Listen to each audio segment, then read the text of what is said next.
hari. Hmm. Insya Allah ikutnya ya Pak. Oh, jadi nggak apa-apa, saja. Eh, Pak Muhammad Sanudin dan Ismatul Maula. Bu Isma, sehat? Untuk ini ya, aku lek kelingan kok ngomong Swedi. Hukum-hukum selamat kowe. Aku semek ngono tak enak wong karo kuwi nek ra Ayo wis bolo aku seneng yo ya ngono tak bu omong. ora cocok rata Aku kandhani. duwe trauma baru kuwi. Nah, aku mesti ngono. Berarti wong Bu Siti, Bu Siti Aminah. Oh, Bu Siti Aminah ini Tulungagung ini. Pokoke lara bolo ora tak kandhani pokoke. Pak Patul lara bolo ya ora tak kandhani, Pak.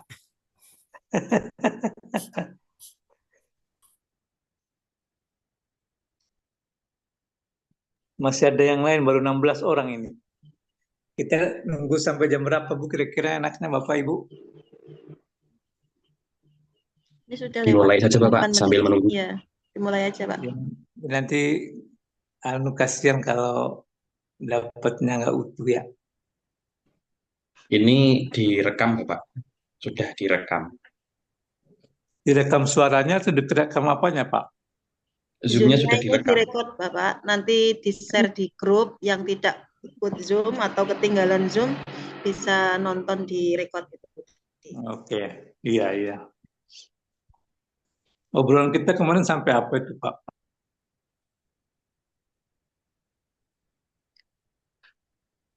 Obrolan kita kemarin sampai apa itu, Pak?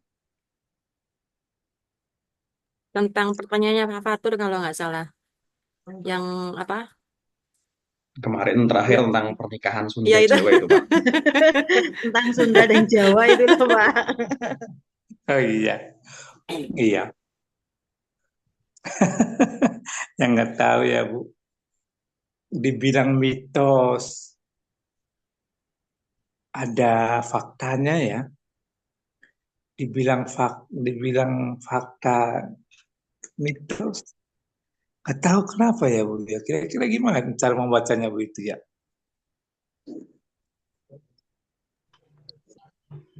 Cara membacanya kira-kira gimana ya? Itu fakta, lu. Lah kata yang sungainya itu Sungai Cimanuk. Sungai Cimanuk itu pas perang bubat antara Raja Galuh dengan Demak itu.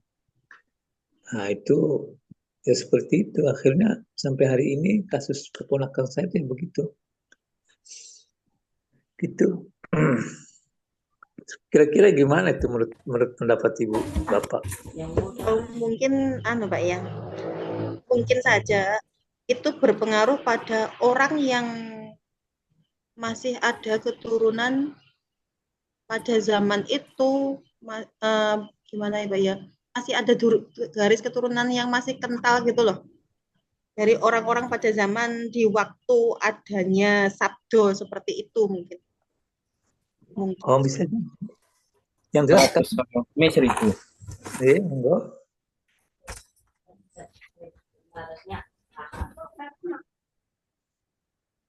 Silakan.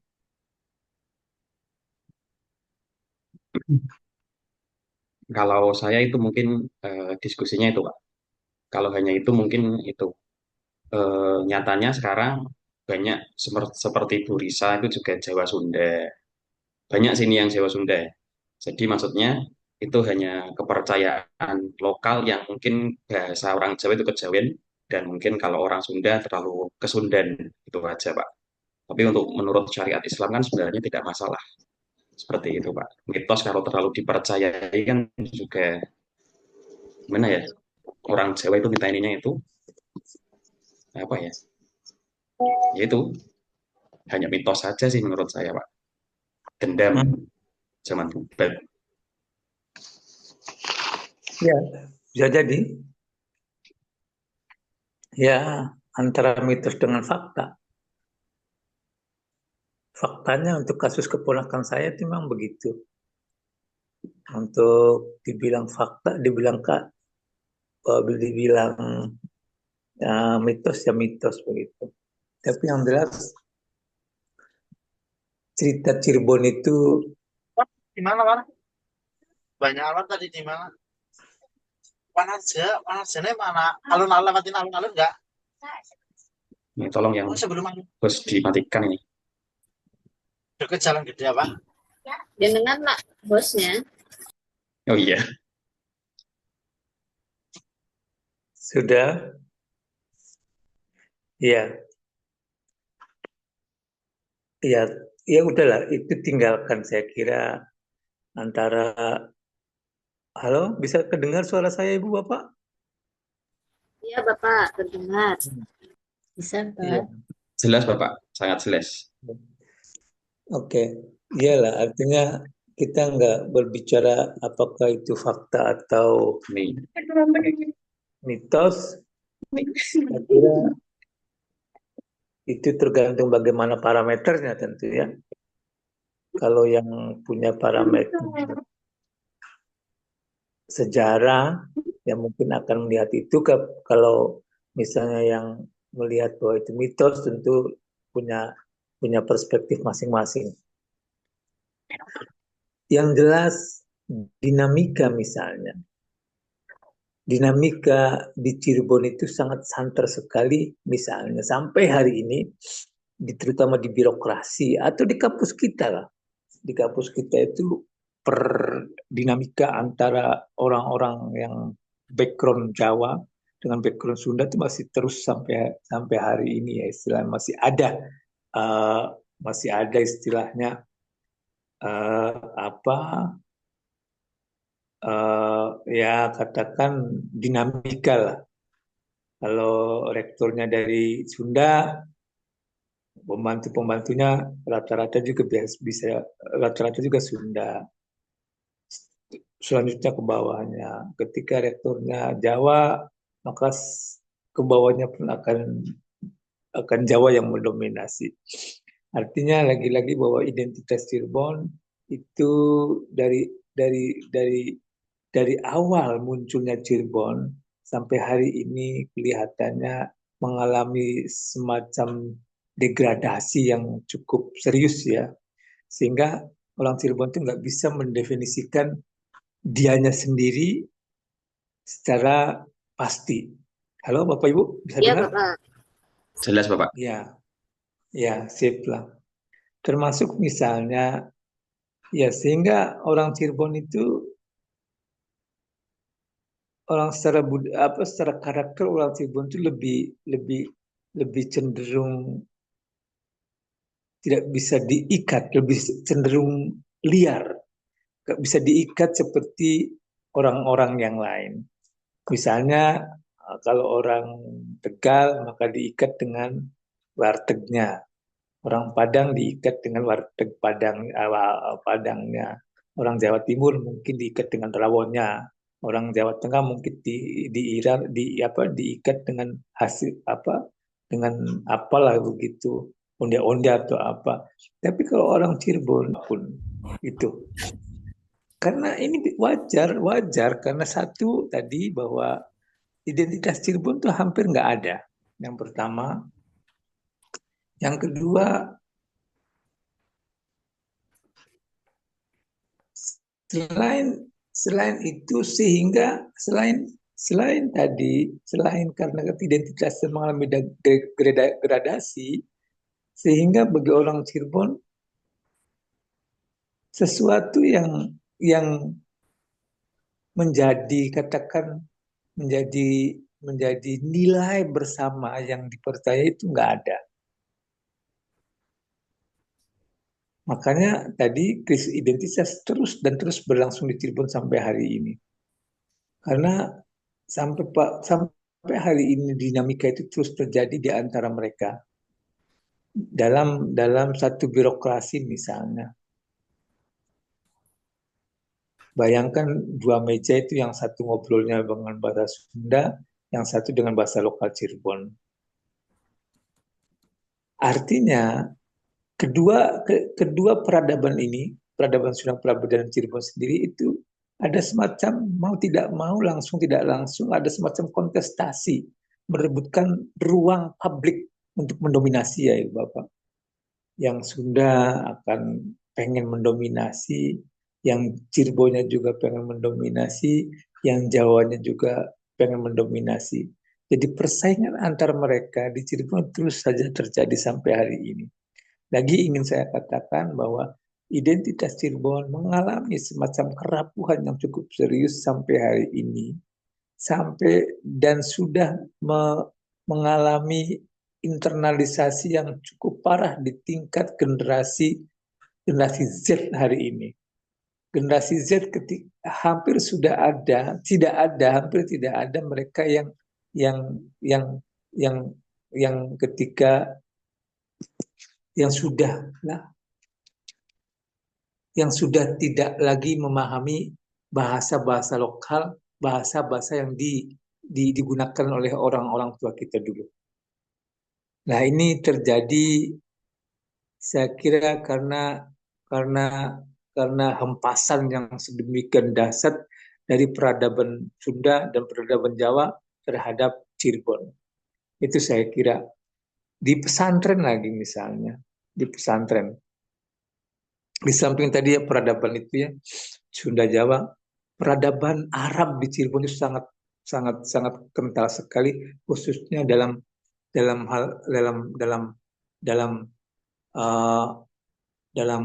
dunia pesantren misalnya terkait dengan thariqah.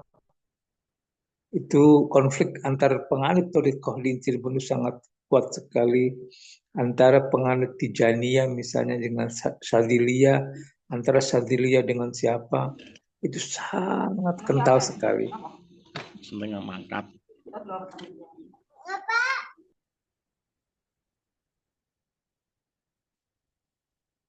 Sangat kental sekali sehingga kalau saya boleh mengatakan ada semacam ya juga terjadi dinamika antara pesantren. Pesantren A basis thariqahnya Tijaniyah misalnya.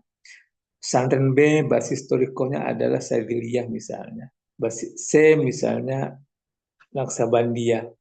Nah, ketiga-tiganya ini seringkali antar umatnya itu seringkali mengalami semacam kontestasi yang cukup serius. Artinya klaim kesempurnaan,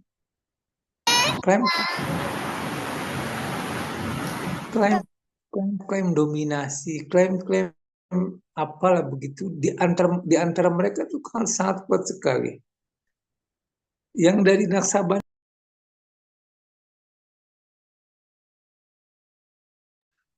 dari yang saya dilihat mereka juga yang paling bisa. Nah, sehingga hal tersebut memengaruhi pada pilihan misalnya lagi, pada pilihan politik mereka.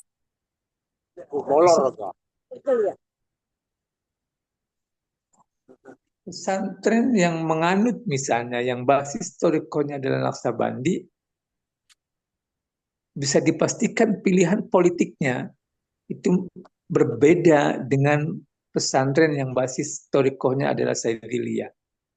Begitu juga Syadziliyah akan berbeda dengan mereka pilihan politiknya dengan misalnya yang Rifaiyah misalnya. Nah, begini ini sampai terjadi sampai pada tingkat pilihan calon wakil kepala daerah. Dan terus menjadi kontestasi yang sifatnya sedikit permanen. Kalau di Cirebon itu Bapak ada 3 dominan ya. 3 pesantren dominan. 1 buntut pesantren. Yang kedua adalah yang Kempek itu pesantrennya Pak Kiai Said Abdul Sirod itu. Yang ketiga Babakan Siwaringin. ini adalah 3 pesantren yang besar, yang punya afiliasi ke bawahnya banyak sekali. Nah, kalau buntut pesantren ini alunya ke Tijaniyah,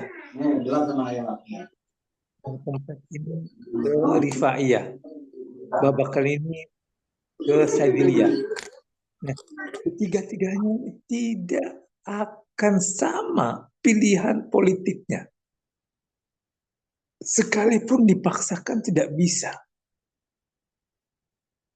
Kalau nggak milih, kalau buntut pesantren milih A, pasti 2 pesantren yang lain akan milih B atau C untuk calon kepala daerah misalnya.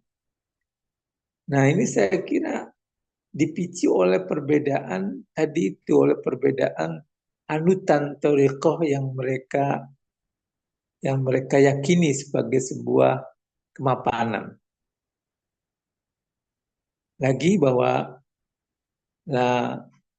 identitas Cirebon selain dikoyak oleh dua peradaban tadi, peradaban Sunda dan peradaban Jawa, juga dikoyak oleh peradaban Arab, khususnya peradaban Thariq, lembaga-lembaga tasawuf yang kita kenal, misalnya yang mutabar itu ada berapa yang menurut NU itu ada Syadiliyah, ada Oke.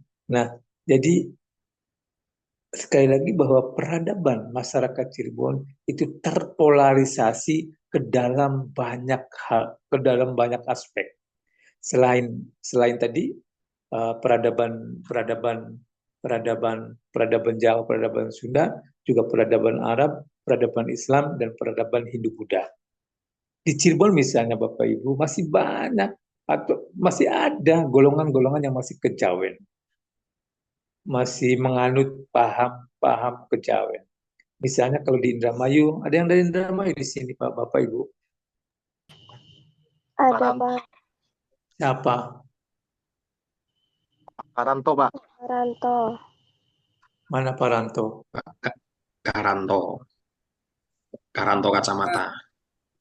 Ya, Mana Pak Ranto? Iya, di sana itu ada. Adin. Misalnya apa namanya itu? Misalnya apa Dayak Indramayu. Kalau di iya, Dayak Losarang. Iya, Dayak Losarang. Kalau ada yang dari Kuningan? Ibu Lisna, Pak. Halo, Bu Kuningan? Ada? Bu Lisna. Bulis? Ada di sana itu. Di Kuningan itu ada Madrais, kelompok Madrais. Nah, kelompok-kelompok itu adalah kelompok-kelompok di Majalengka juga ada. Di Cirebonnya sendiri ada. Itu kelompok-kelompok kejawen yang kita kenal sebagai kejawen. Nah, itu. Maksud saya bahwa ingin semua apa yang saya katakan sebagai bukti bahwa identitas Cirebon itu identitas diyakini sebagai identitas yang berdiri sendiri, tidak. Cirebon itu identitasnya rapuh, Cirebon itu hampir tidak punya identitas tersendiri. Cirebon itu mengalami semacam perapuhan dari identitas itu sendiri. Jadi kalau kita menengok ke minggu kemarin, kita tanyakan bahwa apa sih Cirebon itu misalnya. Yang mana sih Cirebon itu tidak bisa kita memberikan jawaban yang pasti dan meyakinkan. Orang bisa menjawab misalnya Cirebon itu adalah Islam. Ya, Islam betul. Karena antara Cirebon muncul itu setelah berbarengan dengan masuknya Islam di Jawa Barat. Cirebon itu Hindu Buddha, ya, karena Cirebon itu bagian dari dari Siliwangi misalnya. Cirebon itu Arab, ya, karena ekspansi masyarakat dagang Arab di Cirebon itu sangat luar biasa waktu itu. Cirebon itu Sunda, Cirebon itu apa lagi misalnya Kejawen, iya, karena banyak orang-orang yang belum mengenal agama tertentu yang hidup di pedalaman misalnya. Nah, yang begini-begini ini adalah sebagai bukti bahwa sekali lagi bahwa identitas Cirebon itu merupakan identitas yang terbangun dari banyak identitas. Artinya identitas Cirebon itu sintesis dari peradaban-peradaban besar waktu itu, terutama peradaban Sunda, peradaban Jawa, dan peradaban Hindu-Buddha. Nah, sekali lagi saya tegaskan seperti di awal bahwa ketika mengkaji Cirebon untuk mendapatkan Cirebon secara utuh, maka kajian Cirebon tidak bisa menggunakan hanya satu perspektif saja. Perspektif Islam misalnya, atau perspektif prakolonial misalnya, atau perspektif apalah begitu. Nah, tapi sebaliknya, kalau ingin tahu tentang Cirebon secara genuine, maka harus multi perspektif yang perlu kita pakai. Perspektif Islam harus kita pertimbangkan, perspektif Hindu-Buddha juga harus dilihat, perspektif China juga harus kita tahu, perspektif Arab misalnya juga harus tahu, perspektif Belanda juga kita harus tahu, karena yang memecah Cirebon seperti yang kita tahu hari ini itu adalah Belanda. Cirebon sebelum Belanda masuk ke Cirebon maksudnya seperti Karawang sana sampai Subang, Indramayu, Cirebon, Brebes, itu juga Cirebon. Bahkan Banten mungkin kalau secara geopolitik ya Bu, Bapak. Karena Sultan Banten, Sultan Hasanuddin Sunan Gunung Jati. Jadi kalau ditanya Cirebon itu apa, ya kita harus pastikan dulu Cirebon era yang mana. Kalau era Batavia mungkinnya Karawang, Subang, Indramayu. Kalau Cirebon itu yang mana dengan memakai patokannya kolonial Belanda, tentu Cirebon terbatas hanya kabupaten dan kota Cirebon.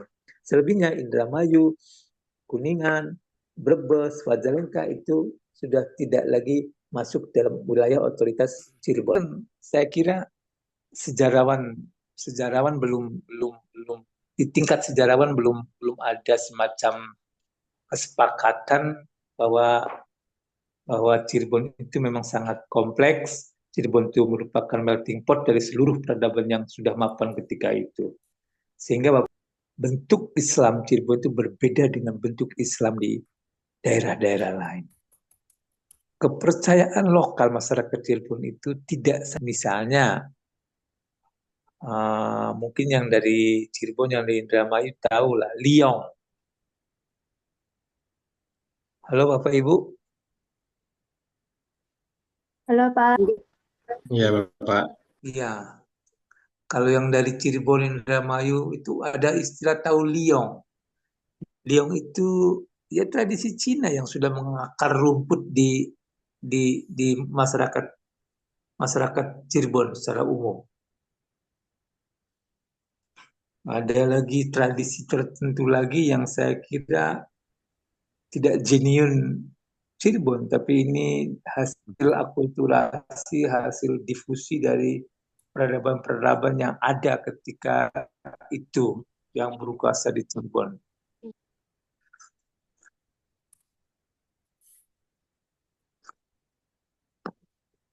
Nah, termasuk misalnya tadi saya menyinggung pesantren, termasuk misalnya sehingga Cirebon ketika itu sangat terpengaruh sekali, sangat berpengaruh ke wilayah-wilayah yang lain.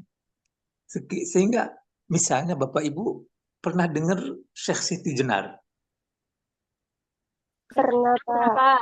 Ya, pertanyaannya kenapa itu terjadi di Cirebon? Enggak di daerah lain. Nah, salah satu asumsinya kenapa di Cirebon itu karena waktu itu peradaban Cirebon itu sudah melampaui dari peradaban-peradaban yang lain khususnya di Pulau Jawa. Nah, kalau kita bicara lebih lanjut lagi juga, sebentar, jangan dulu ke sana. Ini artinya isu seputar Sesti Jenar muncul itu di Cirebon, bukan di daerah-daerah lain di Jawa misalnya. Tidak di Jawa Timur, tidak di Jawa Tengah, maupun tidak di lainnya. Tapi kenapa di Cirebon? Nah, salah satu asumsinya adalah bahwa Cirebon pada waktu itu merupakan peradaban yang terbuka, peradaban yang sudah besar, peradaban yang sudah punya kontak koneksi global. Nah, karena kasus pemikiran Syekh Siti Jenar ini, nah Syekh Siti Jenar itu kalau di Cirebon banyak namanya. Syekh Lemah Abang misalnya. Ya, sampai hari ini ada daerah namanya Lemah Abang. Dan iya, daerah Lemah Abang itu juga ada di Cirebon. Jenis apa warna tanahnya abang, merah. Nah, berbarengan dengan isu, dengan pemikiran, corak pemikiran Syekh Siti Jenar itu berbarengan juga atau bahkan lebih mereka. Misalnya pemikirannya Muhyiddin Ibnu Arabi misalnya itu persis sama. Kalau Muhyiddin Ibnu Arabi mengistilahkannya dengan wahdatul wujud, anal haq misalnya, anallah. Nah, itu ungkapan-ungkapannya Al-Hallaj, ungkapan-ungkapannya Muhyiddin Ibnu Arabi. Sama persis ketika Syekh Siti Jenar mengungkapkan bahwa saya adalah Tuhan, begitu, dan lain sebagainya. Yang konon Wali Songo.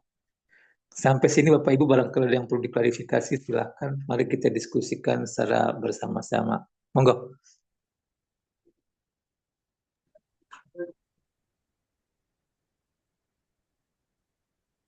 Mas Haidar. Ayo Pak Haidar. Jangan diem aja. Pak dulu Pak Haidar. Mancing-mancing dulu lah biar kepancing yang lain. Bentar ini anaknya saya Pak, sebentar. Oke, siap. Iya. Diskusi itu Pak, kalau memang kerajaan Cirebon itu warga Cirebon, kalau saya baca barusan artikel itu ya memang tidak bisa Sunda, tidak bisa Jawa. Kalau orang Sunda mengatakan terlalu Jawa, orang Jawa mengatakan terlalu Sunda. Jadi memang bingung. Tapi itu Pak, yang mungkin kita diskusikan itu, kalau di Jawa itu kan ada Keraton Solo dan benar-benar mempengaruhi corak Jawa di Surakarta, Solo itu ya, di mana lagi Aceh, itu kan kerajaan di Jogja, kerajaan juga mewarnai corak sekali orang Jogja. Nah, kalau orang Cirebon, Pak, yang setahu saya itu ada Kasunanan, ada Kesepuhan. Apakah itu tidak mempengaruhi corak orang Cirebon, Bapak? Oh iya. Di Cirebon itu Bapak Ibu ada Keraton Kesepuhan, Keraton Kanoman, Kecirebonan, dan Keraton yang sana, yang Cirebon sana, yang ada satu lagi. Ya, itu ada 4 yang besar ini. Keprabonan, dalam Keprabonan G. Ya, nah ini yang keraton-keraton yang besar Bapak Ibu. Nah, tapi ini menjadi awalnya hanya satu Cirebon tuh ya, Syekh Sarbiatullah itu.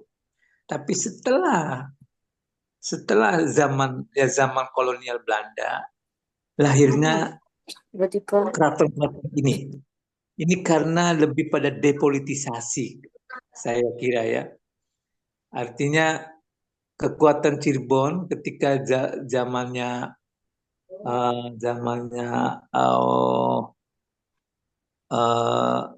ya Allah, ya itu Belanda nggak bisa melakukan negosiasi sama sekali.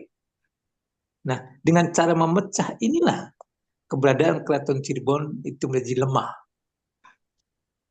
Nah, kalau ini yang 3 ini, yang 4 ini, 4 keraton ini adalah apa artinya baru-baru ini dalam pengertian pas kolonialisme Belanda.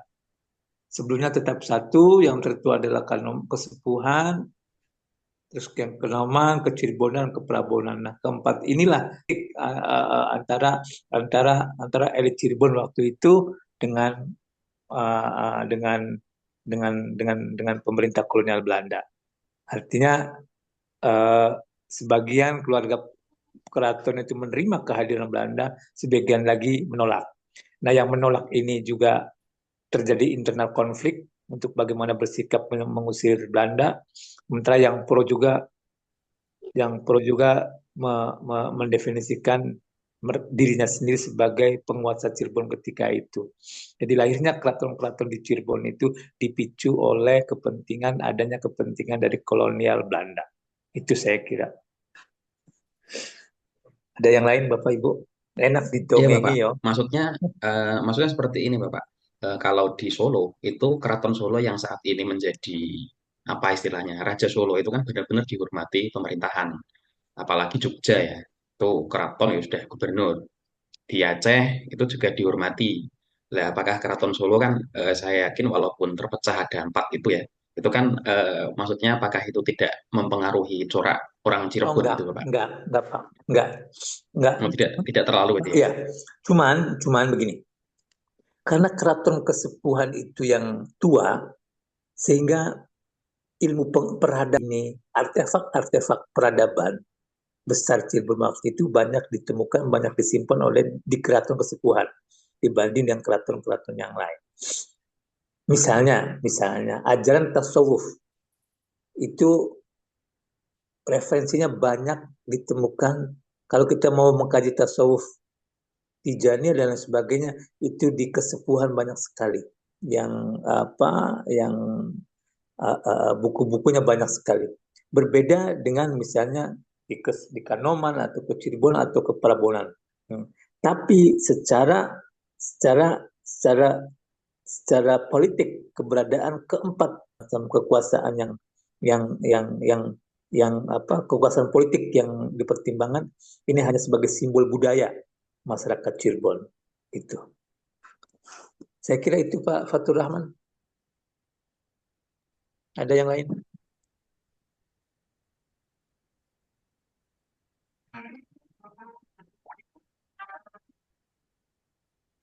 Kalau Abah Anom yang masalah Torikoh ya Bapak, TKN, Torikoh Qadiriyah Naksabandiyah, itu Cirebon atau bukan Bapak ya? Bukan itu Pak, di Tasikmalaya itu.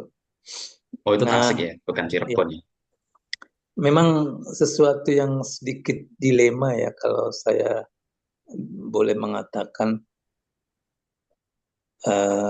Kalau kemarin kita sempat diskusi seputar Torikoh ya. Di Cirebon itu ada satu Torikoh yang mungkin bagi Bapak Ibu kurang begitu familiar, tapi ini sudah masuk, baru-baru juga masuknya, sudah masuk golongan Torikoh yang sudah mutabarok. Ya, dalam tradisi NU ya, yaitu Torikoh Asyahadatain.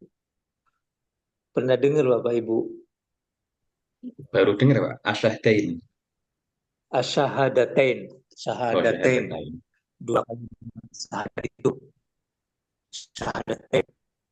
Itu lahir tahun 70-an oleh yang pendirinya, oleh mursyidnya itu adalah mursyid pertama adalah Habib Umar bin Yahya. Asal nggak hafal ke belakangnya, yang orang Cirebon biasanya mengenalnya sebagai Abah Umar.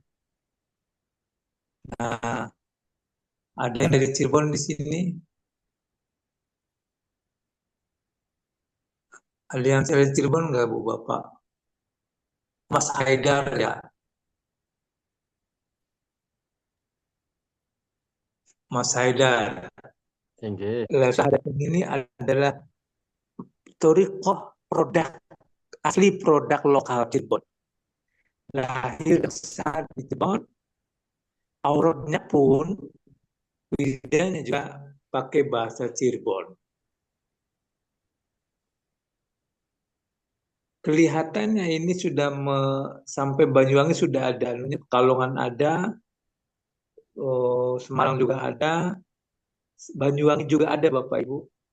artinya cabang-cabangnya itu. Nah, kalau di Cirebon, Syahadatain ini ada 3 mazhab ya Ibu. Satu mazhab Pangurangan. Pangurangan ini adalah tempat nama desa di mana Syahadatain itu lahir dan besar. Pangurangan ini juga tempat lahir besarnya pendirinya. Yang kedua, mazhab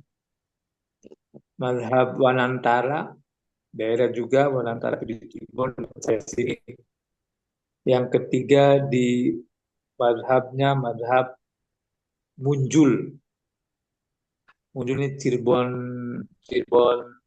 Timur. Kalau yang pertama di Panguragan di Cirebon Barat. Kalau Wanantara ini Cirebon Selatan, nah kalau ini di Cirebon Timur. Nah, tiganya memang tidak beda secara ajaran maupun secara awalnya tidak beda. Cuman beda perbedaan dari mereka ini dari ketiganya ini adalah pada tingkat relasinya. Maksud dengan tingkat relasi itu adalah kalau Pamuragan itu lebih cenderung duriannya anak kandungnya Abah Umar sebagai mursyidnya, sementara yang dua lainnya itu adalah orang lain.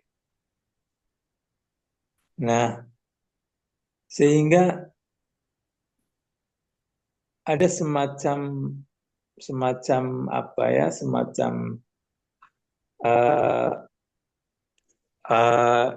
ada semacam dinamika sendiri di internal Syahadatain ketika kita merujuk tiga mazhab ini, tiga tempat ini, Pamuragan, Wanantara, Wanasaba, dan Wanasaba ini, Wanantara dan murid ini ada dinamika sendiri, ada karakter sendiri. Secara tidak anu ya Bapak Ibu, tidak kelihatan begitu. Bisa kita bedakan mana yang dari ini, mana yang dari ini, mana yang dari ini.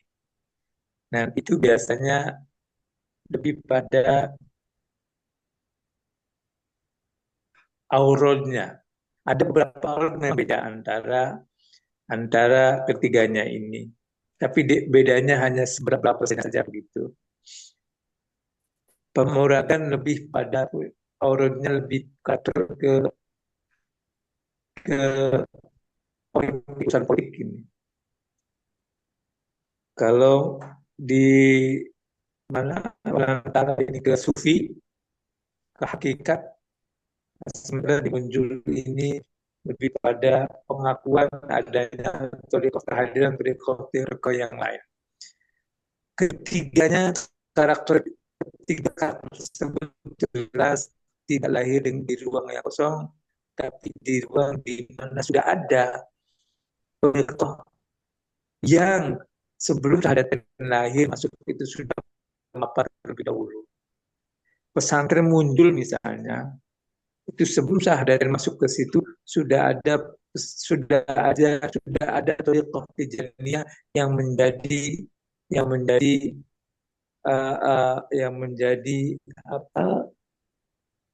pegangan warga di situ.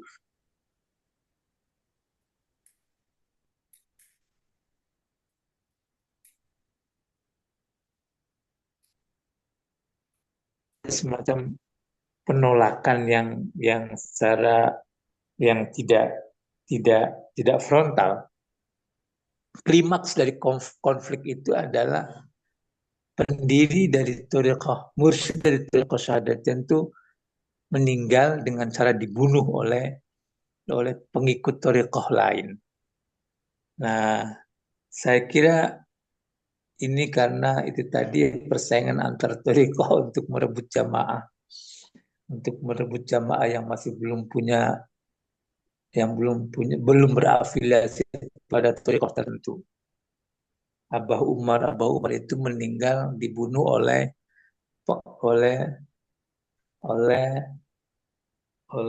penganut thariqah yang lain yang itu yang itu dilakukan oleh orang-orang yang atau dilakukan oleh pengikut torekoh yang lain selain itu ya. Pelakunya itu yang di pondok pesantren itu katanya sih. Itu kira-kira saya kira. Ya, cukup barangkali ada yang lain, Ibu.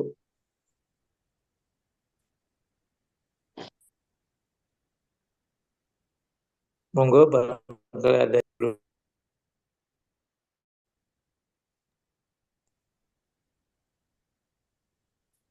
Ini Pak, mau apa namanya, memberikan pengetahuan yang saya tahu ya Pak, tentang tadi uh, pernyataan dari Pak Fatur itu tentang apa pengaruh Ya, keraton itu loh Pak. ya. Sebetulnya di Cirebon itu kalau yang menurut saya pahami ya, Cirebon itu ada keraton yang namanya, yang saya tahu malah dua ya, tapi kalau empat ya mungkin baru tahu sekarang ya. Keraton Kesepuhan dan Keraton Kanoman ya. Seperti halnya di Solo ataupun Jogja, memang keraton di sini Cirebon tuh ya ada pengaruhnya juga gitu Pak. Baik dari segi politis, ekonomi maupun sosial budaya dan lainnya. Akan tetapi mungkin karena ada isu ya dulunya tuh Pak. Isu ya mungkin saya juga saya juga sedikit mempercayainya. Soalnya kalau keturunannya Syekh Syarif Hidayatullah atau Sunan Gunung Jati itu eh, menurut kiai-kiai saya gitu ya, itu tidak berdiam diri di keraton gitu Pak. Cirebon ke seluruh penjuru seantero Cirebon dan sekitarnya itu. Dan yang berdiam diri di keraton itu eh, adalah selir-selir atau anaknya putranya selir gitu loh Pak. Nah, berawal dari situ pengaruhnya sampai sekarang tidak terlalu signifikan ataupun tidak terlalu besar lah. Seperti halnya dulu waktu tahun berapa itu salah satu keluarga keraton mencalonkan diri menjadi wakil bupati Cirebon, tapi suaranya kalah gitu Pak, kalah jauh. Iya. Baik. Itu Siapa itu, menandakan Pak? bahwa pengaruh keraton Cirebon itu kurang antusias, kurang ditanggapi masyarakat dengan takdimnya itu loh. Sebagian besar mengikuti kiai-kiai yang ada di Cirebon yang notabene adalah keturunan dari Syekh Syarif Hidayatullah atau Sunan Gunung Jati Pak. Gitu. Terus juga di keraton juga, keraton Cirebon ataupun keraton Kesepuhan ataupun Kanoman hanya sebatas hari-hari tertentu saja diagungkannya gitu, maksudnya dihormatinya, seperti waktu Mauludan itu. Mauludan itu Mauludan itu kan ada istilah panjang jimat atau mencuci kerajaan pusaka di Cirebon. Itu selebihnya pengaruhnya mungkin masih kalah oleh kiai-kiai pesantren yang notabene merupakan keturunan dari Syekh Syarif Hidayatullah gitu Pak. Menurut saya seperti itu. Barangkali salah, mohon maaf Pak. Iya. Ya, makasih Pak Haidar. Ada yang lain silakan. Bapak Ibu yang mau menambahkan? Maaf Bapak, mau ini.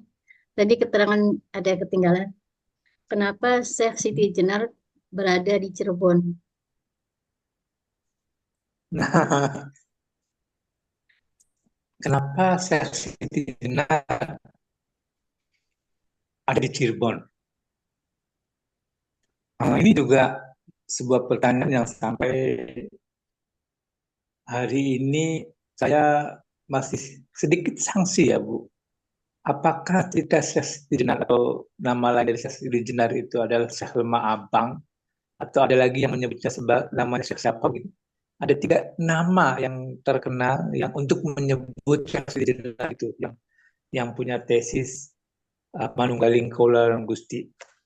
Nah, saya pertanyaan saya itu saya masih sedikit menimbang pertanyaan yang mengatakan apakah keberadaan baik keberadaan fisik maupun keberadaan faham pemikiran Syekh Siti Jenar Wahdatul Wujud itu merupakan bentuk dari transformasi pemikiran, transfer pemikiran dari Timur Tengah ke Indonesia, atau memang cerita tentang Syekh Siti Jenar itu atau Syekh Lemah Abang itu betul nyata secara fisik.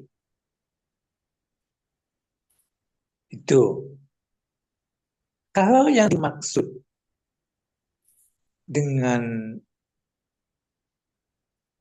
pribadi, bahwa Syekh Siti Jenar itu memang pribadi yang punya pemikiran Wahdatul Wujud tadi, pribadi, itu artinya karena setahu saya dalam sejarah Islam, dalam sejarah tasawuf Islam, pemikiran seputar pemikiran Al-Hallaj, pemikiran Muhyiddin Ibn Arabi, Wahdatul Wujud, atau misalnya Ana Al-Hal, misalnya seperti Al-Hallaj itu kehadirannya lebih dulu ketimbang Syekh Siti Jenar. Artinya, kalau mereka Muhyiddin Ibn Arabi Al-Hallaj itu lahir dan besar di abad 5 sampai 7 Hijriah, sementara Al-Hallaj kan baru-baru ini, Syekh Siti Jenar baru-baru ini. Artinya, kalau ada orang yang curiga, oh jangan-jangan ini bukan bukan ceritanya, tapi cerita fiksi yang terjadi di daerah-daerah Arab itu. Cerita-cerita yang terjadi persis seperti cerita yang menceritakan seputar pikirannya Al-Hallaj maupun Muhyiddin Ibn Arabi. Nah, untuk mentransformasi butuh semacam figur yang bisa diterima oleh masyarakat lokal, dalam hal ini masyarakat Cirebon. Sama ketika kita mau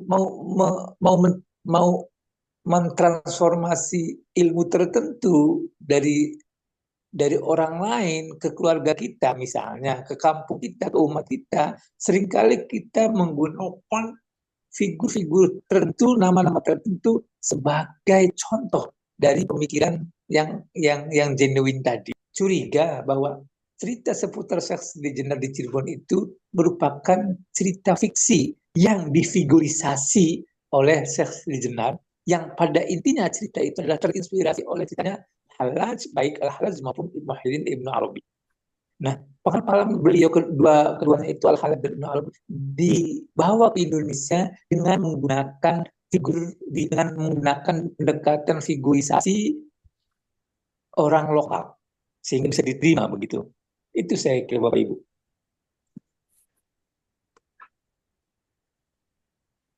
Monggo barangkali ada yang lain yang mau Berarti menambahkan. dari Bapak sendiri belum yakin itu tentang kisah Syekh Siti Jenar itu, Bapak? Sedikit saya masih bukan tidak yakin ya Bu, saya masih mencari sifatnya fisikal, ada orangnya, atau sekedar cerita-cerita yang fiktif.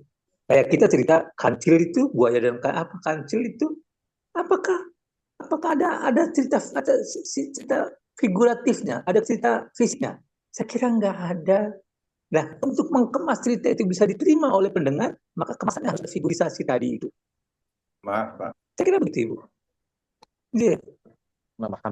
Halo, Pak. silakan Pak Hadar. Halo, Pak dosen. Kalau izin Mbak, ini sebatas pengetahuan sejarah yang pernah saya baca juga.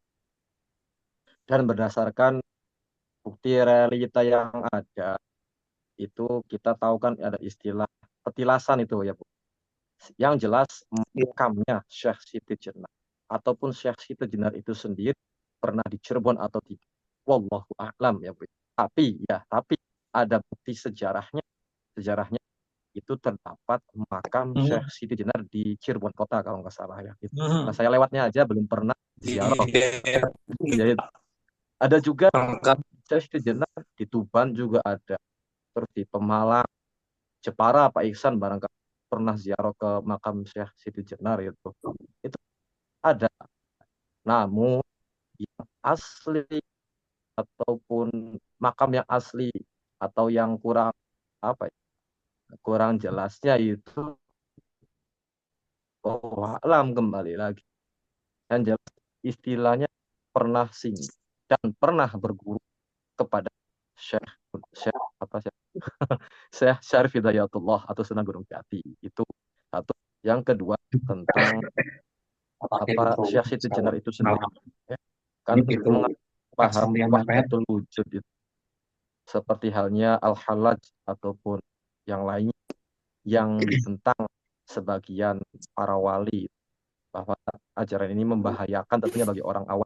Tentunya sejarah juga yang pernah saya baca meminta perlindungan juga kepada atau berguru juga kepada Syekh Syarif Hidayatullah begitu. Yang konon katanya bisa dikatakan pernah menjadi pimpinan para wali songo begitu.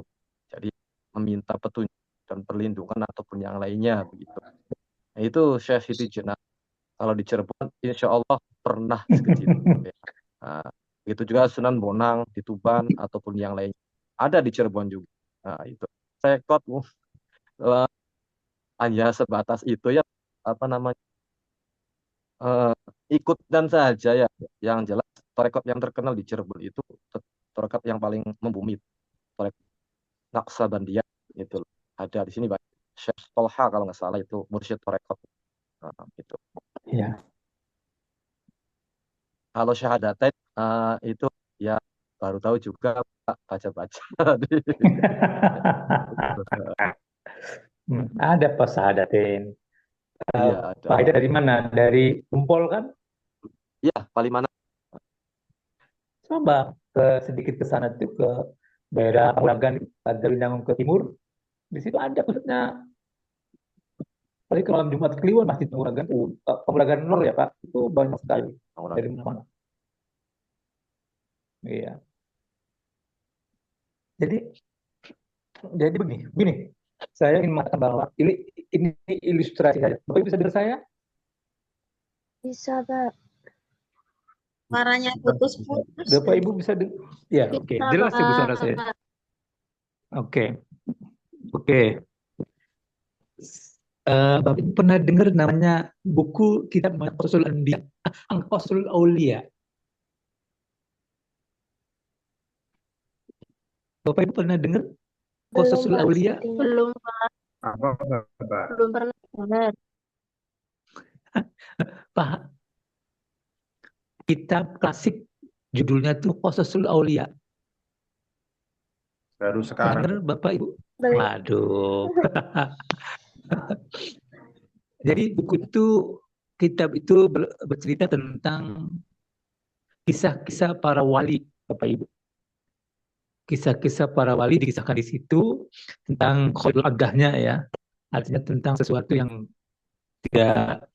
tidak di luar nalar manusia pada umumnya, diceritakan di situ. Semua yang diceritakan tentu positif kan. Nah, pertanyaan saya, apakah cerita-cerita yang ditulis di Qasasul Anbiya itu memang benar adanya? Atau mengada-ngada? Atau tidak? Pasti akan tanya, kenapa begitu kan? Nah, karena orang secara sosiologi pengetahuan, ketika orang itu dalam lingkaran seseorang, tentu akan cerita tentang seseorang itu sebagai sesuatu yang positif. Bapak. Saya misalnya di lingkaran Gus Dur, saya dibesarkan oleh Gus Dur, saya difasilitasi oleh Gus Dur, maka cerita saya tentang Gus Dur itu positif. Padahal ada sisi yang tidak positif dari Gus Dur. Nah, tapi karena yang menceritakan saya oleh yang terdekat Gus Dur, misalnya, ya akhirnya positif semua yang keluar. Nah, jangan-jangan di Qososul Aulia itu juga terjadi seperti itu. Bapak Ibu bisa tangkap statement saya ini?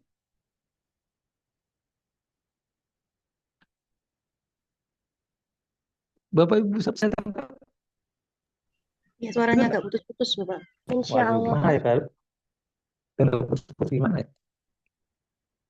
Iya, tadi Bapak Ibu bisa menangkap utuh tadi statement terkait dengan Qososul Aulia. Suaranya Putus-putus keputus. Bapak Ibu. Gimana kira-kira nggak putus? Kira-kira nggak putus-putus gimana Bapak Ibu? Nggak tahu saya ini harus gimana ya. Jadi begini Bapak Ibu, udah dengar suara saya? Putus-putus Bapak, suaranya Bapak. Sudah jelas, Pak. Aduh, gimana ya biar terang ya? Gimana caranya biar terang Pak? Pak Haidar gimana kira-kira suaranya nih?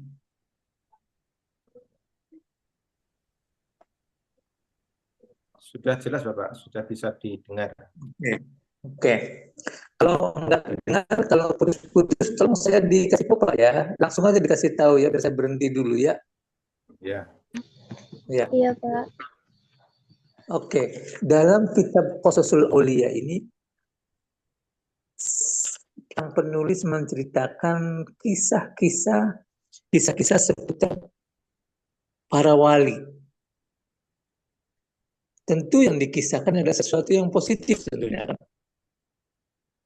Nah, saya tidak mempersoalkan apakah cerita itu benar atau tidaknya. Saya mempersoalkan dari sisi pengetahuan, sosiologi pengetahuannya. Artinya, jelas orang yang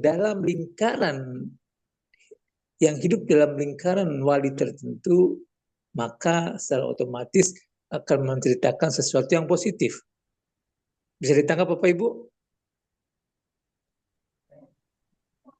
Ya, paham, Bapak. Tapi Ya.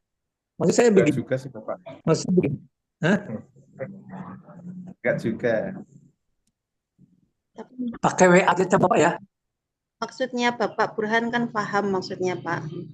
Apa yang diharapkan Pak Burhan itu paham begini kan? Oke. Nah, analoginya begini. Misalnya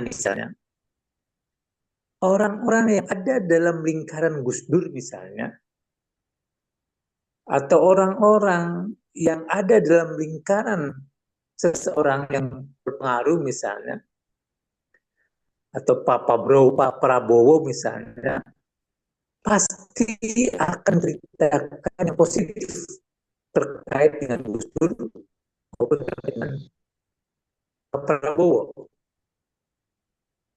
Sehingga apa yang ditulis dalam Qososul Aulia, sehingga apa yang diceritakan oleh orang-orang di sekitar Pak Prabowo dan Gus Dur itu tentu positif, cita-cita yang positif. Nah, saya bisa memastikan bahwa ada kemungkinan cerita-cerita itu hanya untuk memberikan sesuatu yang lebih dari yang sudah yang lebih yang sebenarnya itu tidak lebih, tidak apa. Jadi tanggap Bapak Ibu. Insya Allah bisa, Pak. Nah, saya minta respon dari Bapak Ibu. Monggo, silakan yang mau merespon. Masuk, Bapak. Ya, saya minta responnya terkait dengan kegelisahan tadi itu. Mohon maaf sebelumnya Bapak ya. Bukankah kalau misal kisah-kisah tentang wali itu, bukankah itu diceritakan secara bersanad gitu loh Pak? Mungkin tidak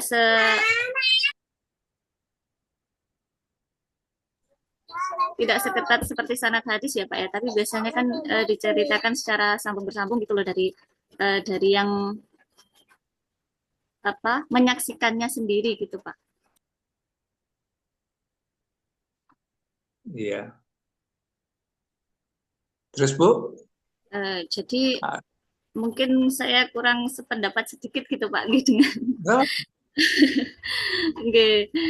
Karena sepertinya pernyataan Bapak tadi kan seperti penulisnya itu agak subjektif gitu kan Pak gitu. Iya.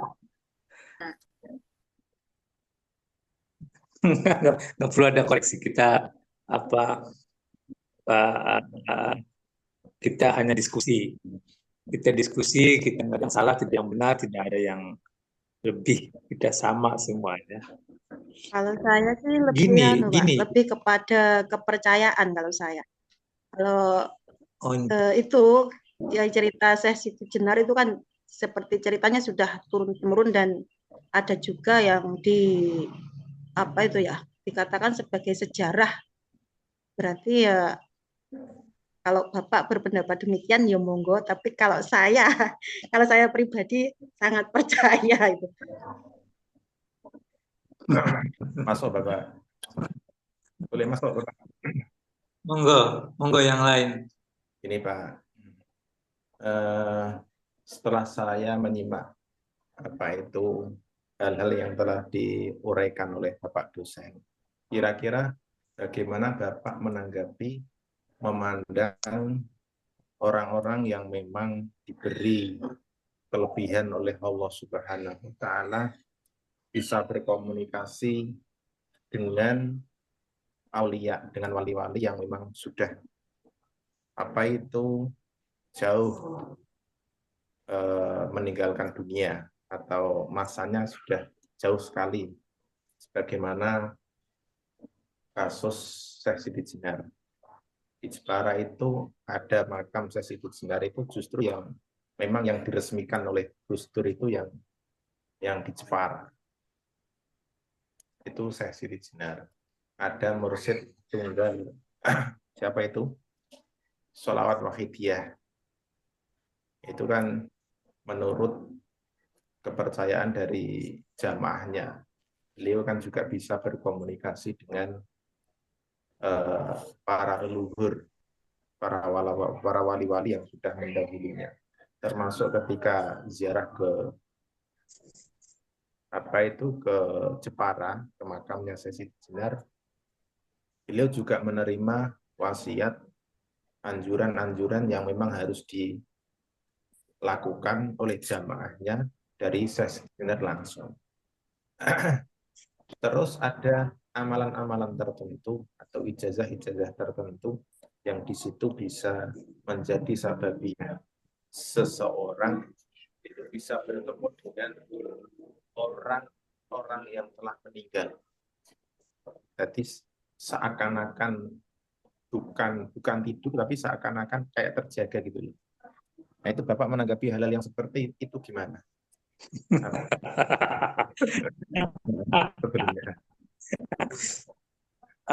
Ini Bapak Ihsanuddin, ya. persoalan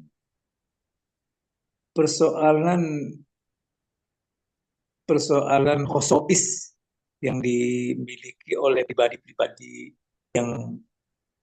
yang itu adalah aulia illah, saya percaya itu. Saya percaya adanya khosobis yang bersifat khariqul adah. Itu saya percaya sekali. Adanya itu saya percaya. Namun yang saya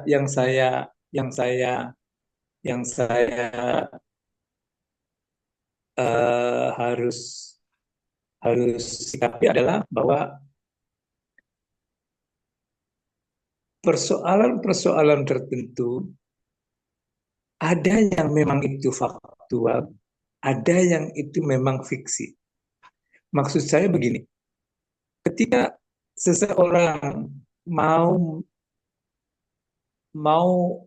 memberikan sesuatu kepada orang lain dan agar diterima sesuatu itu, maka orang itu seringkali membungkus ceritanya, membungkus kepentingannya itu dengan mitologi, dengan mitos-mitos tertentu, dengan muatan-muatan tertentu. Misalnya begini, saya punya anak yang umur 5 tahun, katakan.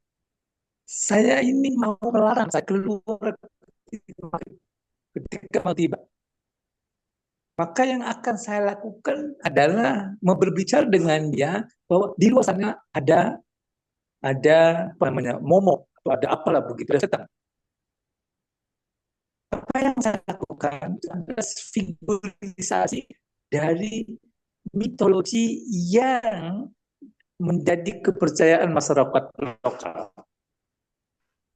Nanti ada kuntilanak, nanti ada itu. Yang secara empiris kenyataan kita tidak pernah membuktikan itu di depan anak kita. Misalnya lagi, ketika ke siswa kita,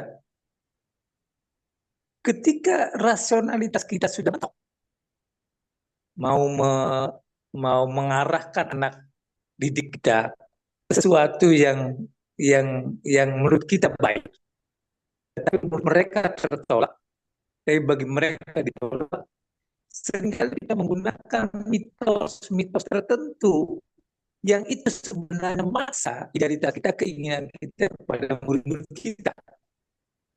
Jadi cerita dengan cerita ke anak kita, cerita dengan murid-murid kita. Nah, hal seperti itu mungkin saja terjadi karena sifatnya ghaib.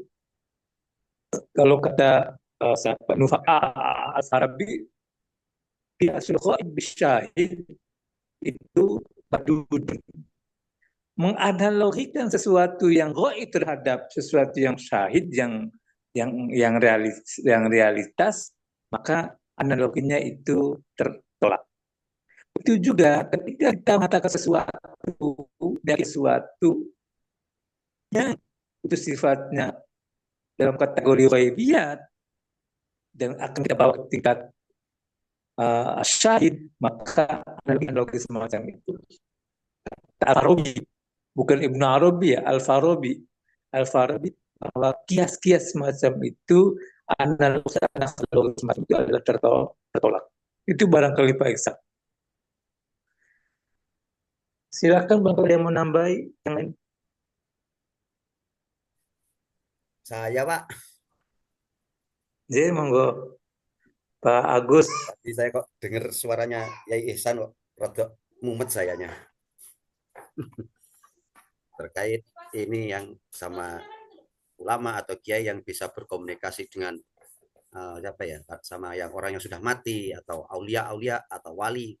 Itu saya mau tanya balik kepada Pak Ihsan, menurut Pak Ihsan itu benar bisa komunikasi dengan ulama atau hanya cerita atau bagaimana? Maksud saya gini, jangankan komunikasi sama ulama aja komunikasi dengan ulama yang lain pun harus tatap muka, kan gitu. Terus kalau bisa orang hidup berkomunikasi dengan orang yang sudah mati, takut saya itu bukan ulama tapi iblis atau setan yang membo-membo jadi ulama. Kalau kita lihat jarahnya di awal kan begitu. Iblis kan mau menyesatkan gitu. Iku pripun Yai Ihsan atau Pak dosen? Matur suwun. Ya, saya itu pernah pernah mendapati seseorang. Memang itu kayak menurut beliau itu tokoh Jawa, Aji Soko. Kalau pernah dengar ya, Aji Soko, pencetus aksara Hanacaraka. Itu ketika kayak semacam wangsit seperti itu. Jadi proses pembelajaran itu orangnya itu nggak paham Al-Quran. Jadi nggak bisa baca Al-Quran. Tapi ketika itu turun, itu nanti langsung ingat, itu langsung dikandakno jamaah. Apakah ini ada di ayat Quran, juz sekian, ayat sekian. Kalau dibuka ada, mari kita amalkan bersama-sama. Nah, coba gini aja. Mungkinkah seorang iblis bisa mengajari Al-Quran? Amar ma'ruf, mengajak kepada hal-hal yang baik. Itu saya pernah merasakan sendiri. Orangnya nggak bisa baca Al-Quran. Dicek mendapatkan satu petunjuk itu dari Aji Soko katanya. Itu dicek di Al-Quran ada semua, ayatnya ada semua. Silakan dibaca, silakan kerjakan ini, ibadah ini. Mungkinkah kalau iblis itu menyesatkan, justru menganjurkan kepada hal-hal yang baik, menganjurkan pada hal-hal yang taat kepada Allah. Itu Pak.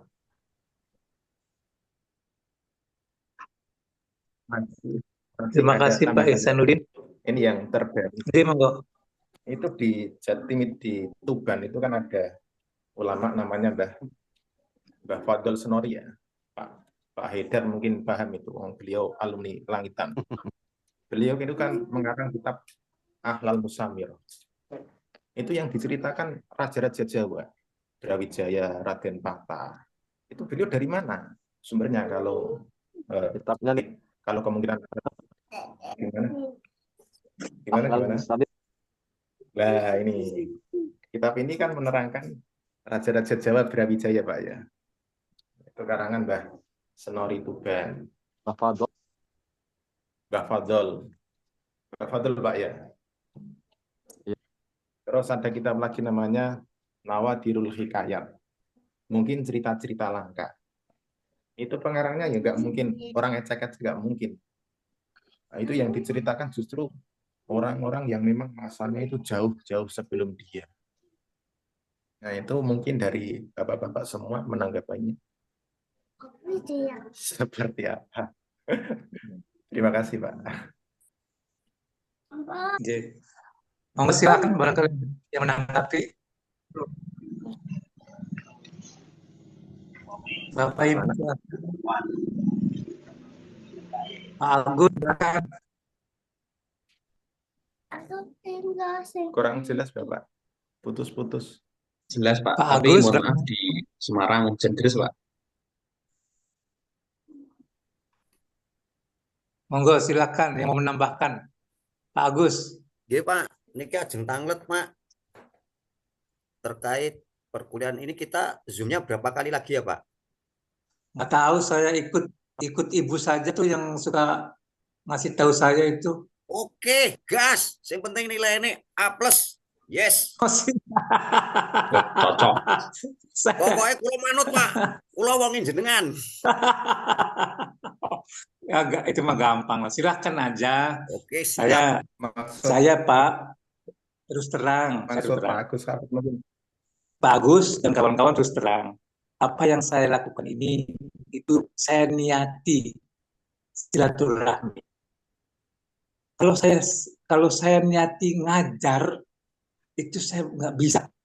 Artinya dalam tingkat apapun kita sama. Mungkin umur saya dengan umur Bapak Ibu mungkin agak beda. Pengetahuan juga tidak jauh amat. Jadi hadiran saya ke pertemuan itu saya niati silaturahmi dengan Pak Agus, dengan Pak Fatur Rahman, dengan Bu Umi Konia, Bu Nur Khalifah, itu saja Pak. Jadi persoalan lain nantilah belakang, itu gampang kita kondisikan.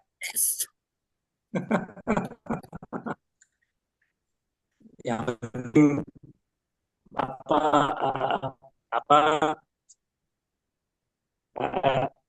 belum dari dua gitu, tapi pakai terus kan apa yang belumnya ada begitu. Jangan Bapak Ibu ada komen.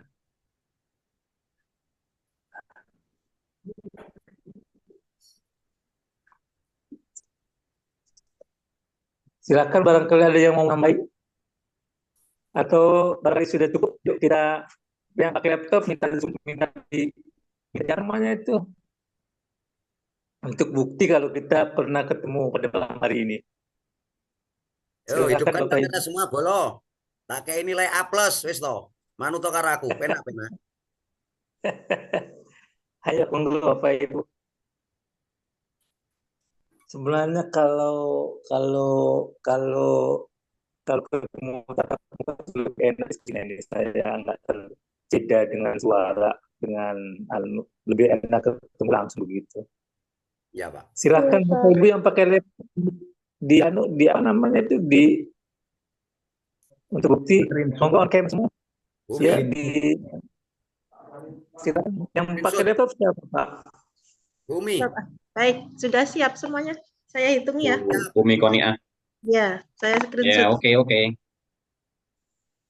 1, 2, 3.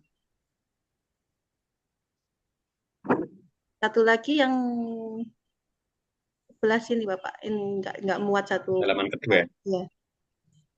1, 2. Ya, oke. Sudah cukup Bu? Sudah 2 Bapak. Sekali lagi. Terima kasih semuanya. Mari kita akhiri silaturahmi kita pada malam hari ini dengan alhamdulillah. Alhamdulillahirrahmanirrahim. Terima kasih Bapak Ibu. Sampai ketemu minggu depan dan harapan saya Bapak Ibu tetap sehat dan sukses selalu. Assalamualaikum warahmatullahi wabarakatuh. Waalaikumsalam warahmatullahi Waalaikumsalam warahmatullahi wabarakatuh. Selamat beristirahat, Bapak. Uri itu nilai AKB tenang aja manut aku bolo.